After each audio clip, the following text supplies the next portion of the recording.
प्रेम की बांधी डोर, चली री मैं तो, चली री मैं तो, चली री मैं तो वृंदावन की, चली री मैं तो वृंदावन की ओर, चली री मैं तो वृंदावन की ओर। ओ अपने प्रियतम के चरणों में, अपने प्रियतम के चरणों में बांध प्रेम की डोर, चली री मैं तो, चली री मैं तो, चली री मैं तो वृंदावन की ओर, चली री मैं तो वृंदावन की ओर, चली री वृंदावन की ओर।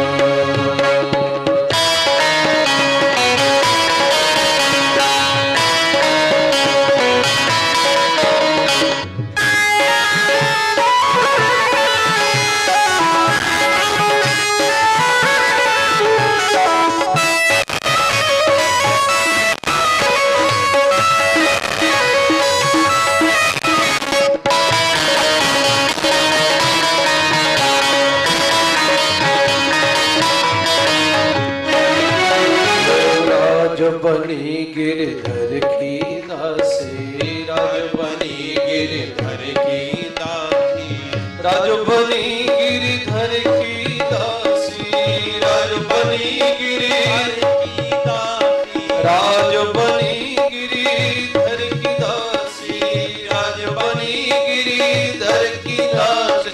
मैं मेरे चित चोर, चली री मैं तो, चली री मैं तो, चली री मैं तो वृंदावन की, चली री मैं तो वृंदावन की, चली री मैं तो वृंदावन की, मैं तो वृंदावन की।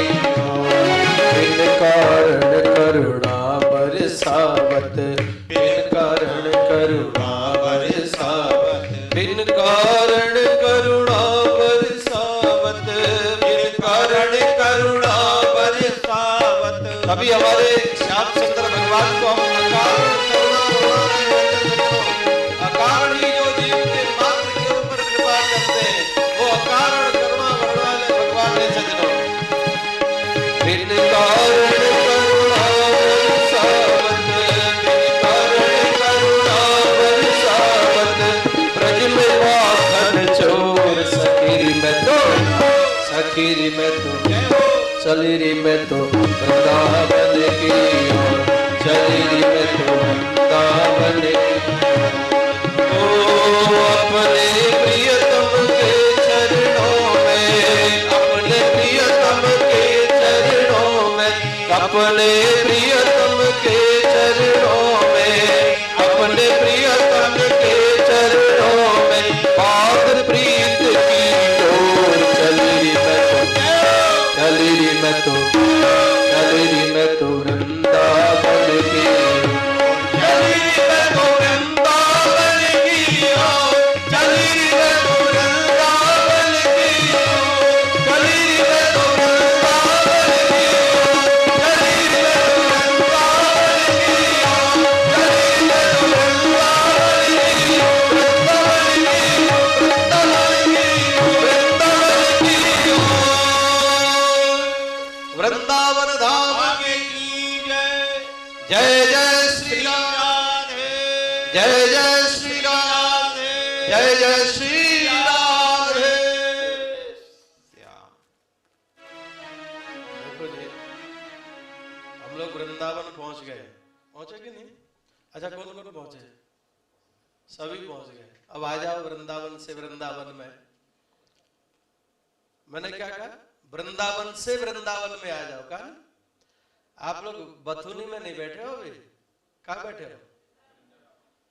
ये भगवान की कथा जहाँ होती है, यत्रैव गंगा यमुना च वेणी गोदावरी सिंधु सरस्वती च सर्वाणि तीर्थानि वसंति तत्र यत्राच्युतद्वार कथा प्रसंगा। जहां पर भगवान की कथा होती है साक्षात वृंदावन बन जाता है सज्जनों। इसलिए आप लोग वृंदावन गए, वृंदावन में आए हो।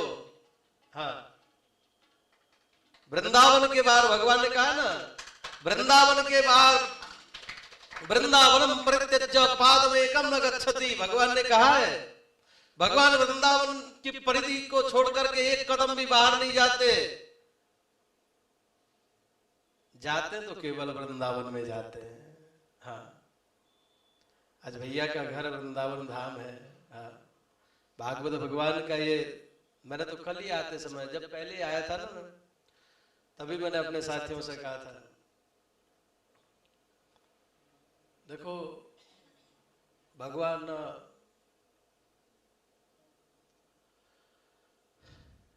काठ में बसता है न पाषाण में बसता है, भगवान तो केवल भाव में बसता है।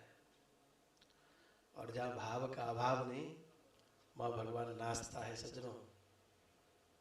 नहीं, भाव में तो भगवान नाचता है, भाव के अभाव में कहीं कुछ नहीं है फिर।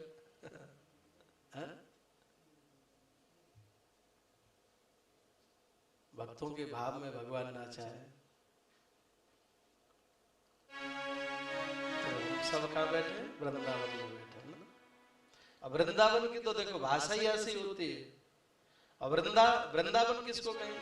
भक्तों का समूह। वृंदा माने तुलसी, तुलसी का जो वन है वो वृंदावन है। और वृंदावन किसको कहेंगे? जहां भगवान के भक्तों का समूह रहता है वो वृंदावन है। तो क्या यह भक्तों का भगवान का भक्तजन समूह नहीं वृंदावन है? इसलिए हम लोग वृंदावन में बैठे हैं। वृंदावनम परित्यज्य पादमेकं न गच्छति, भगवान ने कहा है। तो भगवान की वाणी कैसे गलत हो जाएगी? भगवान कहीं नहीं जाते वृंदावन की परिधि को छोड़कर, और जहां जहां भगवान जाते हैं स्थान वृंदावन बन जाता है।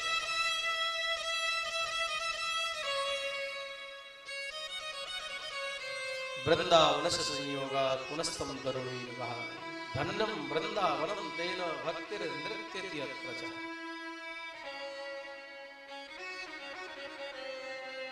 और ऐसा वृंदावन धन्य है